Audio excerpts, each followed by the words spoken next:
Al-Imam Qurtubi, seorang pakar tafsir dunia, bernama asli Al-Imam Muhammad bin Ahmad Al-Qurtubi, lahir tahun 600 Hijriah, meninggal 671 Hijriah. Dalam tafsirnya Jami'ul Ahkamil Quran, beliau menceritakan ada sosok seorang raja di zaman dahulu, namanya Raja Tubba. Al-Imam Ibnu Mardawih mengatakan nama aslinya adalah As'ad Al-Humairi. As'ad Al-Humairi. Dan Raja Tubba ini namanya disebut di dalam Al-Quran. Ahum khairum am kaum Tubba walladzina min qablihim ahlaknahum innahum kanu mujrimin. Apakah orang-orang musyrik itu jauh lebih baik ataukah kaum daripada Raja Tubba? Ataukah orang-orang yang sebelum mereka? Ahlaknahum, kami binasakan mereka sebelumnya. Karena kenapa? Innahum kanu mujrimin, karena mereka semuanya itu adalah kaum-kaum yang melakukan dosa-dosa, mujrimin. Yang menarik, Allah sebutkan kaum Tubba, kaumnya yang mujrimin, tapi rajanya raja soleh. Disebutkan oleh Al-Imam Al-Hakim yang lahir tahun 321 Hijriah, meninggal 405 Hijriah, dalam kitabnya Mustadrak, Sayyidatuna Aisyah radhiyallahu ta'ala anha wa ardhaha mengatakan, kana Tubba rajulan soleha. Alam tara annallaha dhamma qaumahu wa lam yadhummahu. Sesungguhnya Raja Tubba itu adalah rajulan soleha, seorang laki-laki yang soleh. Tidaklah kalian melihat di dalam Al-Quran di surat Ad-Dukhan, Allah mencela kaumnya, bukan mencela kepadanya. Rajanya soleh, beriman kepada Nabi Muhammad SAW, dan beliau ini adanya sebelum lahirnya Nabi Sallallahu Alaihi Wasallam. Bahkan disebutkan 200-300 tahun sebelum lahirnya Nabi Muhammad Sallallahu Alaihi Wasallam, Raja Tubba sudah beriman kepada Nabi Muhammad Sallallahu Alaihi Wasallam. Karena Nabi katakan dalam riwayat Ahmad bin Hanbal yang lahir 164 Hijriah, meninggal 241 Hijriah, dalam musnadnya, Nabi katakan, la tasubbu Tubba fa innahu kana qad aslam. Jangan kalian mencela Raja Tubba, karena sesungguhnya beliau telah masuk Islam terlebih dahulu. Padahal belum melihat Nabi, Nabi belum lahir. Bagaimana bisa beriman kepada Nabi Muhammad SAW? Diceritakan oleh Imam Qurtubi dalam tafsirnya, ketika Raja Tubba datang ke kota Makkah Al-Mukarramah, ini asalnya dari Yaman. Sampai di kota Makkah Al-Mukarramah, orang-orang yang tinggal di Makkah tidak menyambut kedatangan beliau, tidak memuliakan kedatangan beliau. Mereka sibuk memuliakan Ka'bah. Padahal Raja Tubba setiap kali datang di satu tempat, maka penduduk negeri tersebut pasti menyambut kedatangannya. Hanya di kota Makkah mereka tidak menyambut kedatangannya. Justru mereka lebih muliakan Ka'bah dibanding Raja Tubba. Maka dia bertanya kepada para pengikutnya, ini yang mereka muliakan apa? Ini apa ini yang mereka muliakan, yang mereka tawaf? Dikatakan itu adalah Ka'bah, Baitullah. Maka ada niat di dalam benaknya, saya ingin menghancurkan itu Ka'bah.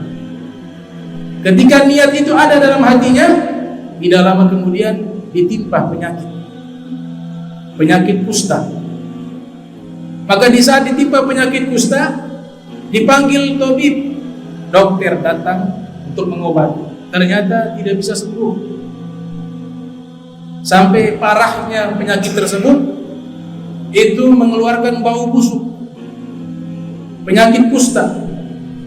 Akhirnya ada seorang ulama ahli kitab, dia datang menghampiri Raja Tubba. Dia katakan, saya bisa menyembuhkan penyakitmu, tapi dengan syarat engkau harus ceritakan apa yang sedang engkau niatkan dalam hati. Maka sang raja menyatakan, yang saya niatkan dalam hati adalah ingin menghancurkan Ka'bah. Maka ulama tersebut mengatakan, itulah sebab engkau ditimpa penyakit kusta. Rubah niatmu. Jangan ada niat ingin menghancurkan Ka'bah, karena itu Baitullah, rumahnya Allah Subhanahu wa ta'ala. Maka dia rubah niatnya, yang tadinya ingin menghancurkan Ka'bah, dia rubah niatnya ingin mengagungkan Ka'bah. Di saat itu juga Allah sembuhkan penyakitnya. Di saat telah sembuh penyakitnya, dia memuliakan Ka'bah. Pada waktu itu Ka'bah belum menggunakan kisah, kain penutup Ka'bah. Maka Raja Tuba sebagai bentuk syukur, ia adalah orang pertama yang memakaikan kisah di atas Ka'bah, menutup Ka'bah, kain kisah.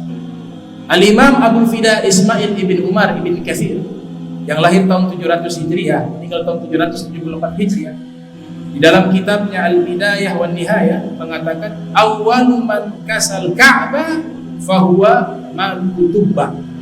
Orang pertama yang memakaikan Ka'bah, kain penutup kisah, adalah Raja Tuba. Itu komentar daripada Al-Imam Ibn Katsir rahimahullah. Kemudian sang raja ingin memberikan hadiah kepada ulama yang telah menyembuhkan penyakitnya, dengan sebab beliau penyakitnya hilang. Maka dikatakan kepada ulama tersebut, engkau mau hadiah apa? Saya akan berikan. Engkau mau emas? Saya akan berikan emas. Engkau mau dibangunkan istana? Saya akan membangun istana untukmu. Apa jawaban dari ulama tersebut? Dia katakan, saya mau hadiahnya satu. Engkau antarkan saya ke wilayah yang bernama Yathrib.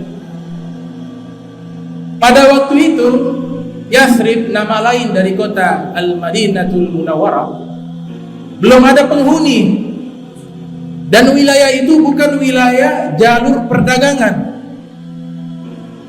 Maka sang raja heran, kenapa minta pergi ke wilayah yang dimana tidak ada prospek ekonomi, tidak ada kehidupan, tidak ada peradaban, hanya wilayah kosong. Maka ulama tersebut mengatakan, wahai raja, saya pelajari kitab-kitab Samawiyah, itu menceritakan bahwa nanti ada seorang nabi akhir zaman, Khatamul Anbiya wal Mursalin, penutup para nabi, para rasul, yang akan lahir di kota ini, kota Makkah. Dan nanti kelak ia akan diusir oleh kaumnya, dan Allah perintahkan ia hijrah ke wilayah yang saya sebutkan tadi, yaitu Yathrib. Saya ingin anak keturunan saya kelak nanti menjadi pembela-pembelanya Nabi akhir zaman yang bernama Muhammad sallallahu alaihi wasallam. Maka oleh sebab itu saya meminta hadiah, engkau antarkan saya ke Yathrib dan bangunkan satu rumah di sana, dan saya akan tinggal dengan istri saya di sana. Maka sang Raja Tuba ini penasaran. Sifati kepadaku, siapa sih sosok Nabi Muhammad SAW? Maka sang ulama ahli kitab ini memberikan penjelasan secara spesifik tentang sosok Nabi Muhammad SAW, sampai pada akhirnya sang Raja Tuba jatuh cinta kepada Nabi Muhammad SAW. Dan diperintahkan untuk dibuat surat dari Raja Tuba, dikhususkan kepada Nabi akhir zaman Sayyidina Muhammad SAW. Padahal Nabi Muhammad belum lahir. Ditulis dalam suratnya, syahidtu ala Ahmada annahu rasulun minallahi barikun nasami, falau mudda umri ila umrihi lakuntu waziran lahu wa bna ammi wajahadtu bisayfi a'da'ahu wa farrajtu an sadrihi kulla qawmi. Itu isi surat dari Raja Tuba, yang artinya, saya bersaksi bahwa Ahmad, yakni Nabi Muhammad SAW, adalah utusannya Allah, sang pencipta ruh. Seandainya saya Raja Tuba umurnya panjang, bisa berjumpa dengan Nabi Muhammad SAW, maka saya rela dijadikan sebagai menterinya dan juga sebagai budaknya. Ibnu Katsir menyebutkan abad, makna daripada paman, anak daripada paman adalah budak. Seandainya saya berjumpa dengan Nabi Muhammad sallallahu alaihi wasallam, saya menjadi menterinya Nabi Muhammad, saya lepaskan jabatan sebagai raja, dan atau saya menjadi pelayan atau budaknya Nabi Muhammad sallallahu alaihi wasallam. Wajahatu bisayfi a'da'ahu wa farrajtu an sadrihi kulla ghammin. Dan saya ikut berjuang, berjihad melawan musuh-musuh Nabi Muhammad SAW, dan saya akan menghilangkan seluruh kesempitan di dalam hati Nabi Muhammad SAW. Itu Raja Malik Tuba. Ditulis, dimasukkan ke dalam sampul, kemudian diantarkan ulama tersebut ke kota Madinatul Munawwarah, dibangunkan satu rumah. Ketika dibangunkan satu rumah, Raja Tuba mengatakan, saya harus kembali ke Yaman, karena saya menjadi raja di Yaman. Saya punya kewajiban dan tanggung jawab mengurus negara saya. Maka dibangunlah rumah. Disitulah ulama tersebut dengan istrinya dan beberapa pengikutnya tinggal di kota Madinatul Munawwarah. Sang Raja Tuba pergi ke Yaman. Sampai di Yaman meninggal dunia. Lantas ulama tersebut memiliki anak, memiliki keturunan. Waktu berjalan jumlah mereka banyak, sampai masuk ke masa Nabi Muhammad SAW. Nabi Muhammad hijrah ke Madinatul Munawwarah. Ternyata Allah Ta'ala sudah membuat konsep. Allah Ta'ala membuat konsep. Masya Allah kan wa ma lam yasha' lam yakun. Apa yang Allah kehendaki pasti terjadi. Jika Allah tidak berkehendak, tidak mungkin terjadi. Allah sudah membuat konsep perencanaan perjumpaan Nabi Muhammad dengan anak keturunan ulama yang cinta kepada Nabi Muhammad SAW. Jadi cinta itu tidak bisa dibatasi oleh waktu. Karena Raja Tuba cinta kepada Nabi Muhammad, tetap digolongkan sebagai ahli jannah karena mahabbah kepada Nabi Muhammad SAW. Cinta itu tidak bisa dibatasi oleh tempat. Rasulullah di kota Madinatul Munawwarah, kita berada di Ternate, Maluku Utara. Cinta kita akan sampai kepada Nabi Muhammad SAW. Maka Nabi Muhammad SAW ketika tiba di kota Madinatul Munawwarah, seluruh orang-orang Madinah berlomba-lomba mengajak Nabi untuk tinggal di rumah mereka. Tapi karena ini sudah konsepnya Allah wahyukan kepada Nabi untuk onta tersebut yang memilih di mana lokasi tempat tinggalnya Nabi Muhammad. Da'auha fa innaha ma'murah, kata Nabi SAW. Biarkan onta ini yang memilih lokasi tempat saya tinggal, karena dia diperintahkan oleh Allah Subhanahu wa Ta'ala. Jadi saking luar biasanya Rasulullah, onta dapat wahyu.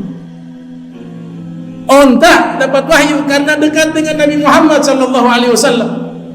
Onta menjadi mulia, diberikan wahyu karena dekat dengan Sayyidina wa Maulana Muhammad sallallahu alaihi wasallam. Maka onta itu berjalan. Ternyata dia memilih lokasi di salah satu rumah sahabat, singkat ceritanya. Namanya Abu Ayyub Al-Ansari. Maka Nabi tinggal di dalam rumah tersebut.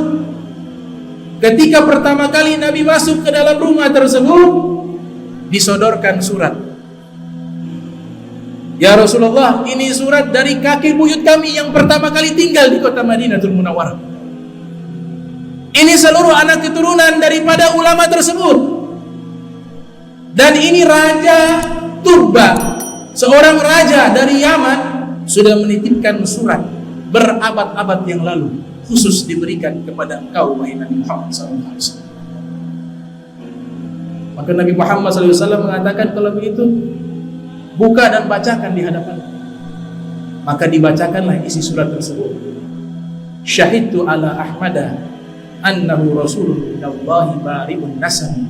Saya bersaksi, yaitu Raja Tuba, saya bersyahadat bahwa sesungguhnya Ahmad, yakni Nabi Muhammad sallallahu alaihi wasallam, adalah utusannya Allah, sang pencipta ruh, dan seterusnya daripada isi surat. Maka Nabi meneteskan air mata. Nabi mengatakan tuba tuba tuba li maliki tuba yu'minu bi wa lam yarani wa huwa min ahli jannah. Tuba tuba tuba li maliki tuba, beruntung beruntung beruntung raja Tuba. Dia tidak pernah melihat aku, tidak pernah berjumpa denganku, tapi dia beriman kepadaku. Dia penghuni surga, kata Nabi Muhammad SAW.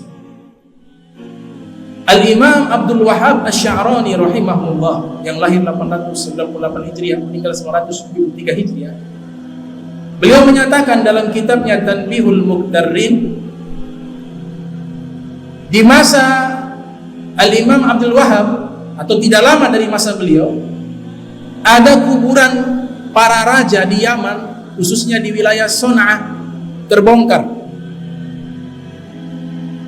Maka dikeluarkan itu peti-peti jenazah. Ketika dibuka peti jenazah, ternyata ada jenazah wanita, dan peti tersebut menuliskan bahwa ini adalah jenazah putri-putrinya Raja Tuba. Kemudian di bagian dalam peti tersebut ada lauhun minadz zahab, lempengan terbuat dari emas. Di dalam lempengan yang terbuat dari emas ada tulisan syahadat kepada Allah dan syahadat kepada Nabi Muhammad sallallahu alaihi wasallam. Ternyata Raja Tuba mengajak keluarganya masuk Islam dan mereka menerima ajakan tersebut. Akan tetapi kaumnya tidak menerima ajakan Raja Tuba. Oleh sebab itu selalu disebut bahwa orang-orang yang mendapatkan azabnya Allah selalu disebut kaum Tuba. Kaumnya yang ingkar, bukan rajanya. Rajanya beriman kepada Nabi Muhammad SAW. Rajanya mengakui ajaran Nabi Muhammad SAW, dan rajanya mencintai Nabi Muhammad SAW. Maka kesimpulan dari kisah tersebut, Nabi kita ini terkenal sebelum ada di dunia. Nabi kita terkenal di langit, terkenal di surga, terkenal di arsy. Ada baleho yang terbentang, la ilaha illallah Muhammad Rasulullah. Terkenal di kalangan para malaikat, dan paling dikenal oleh Allah sang pencipta alam semesta ini, yaitu ismuhu Sayyidina Muhammad sallallahu alaihi wasallam.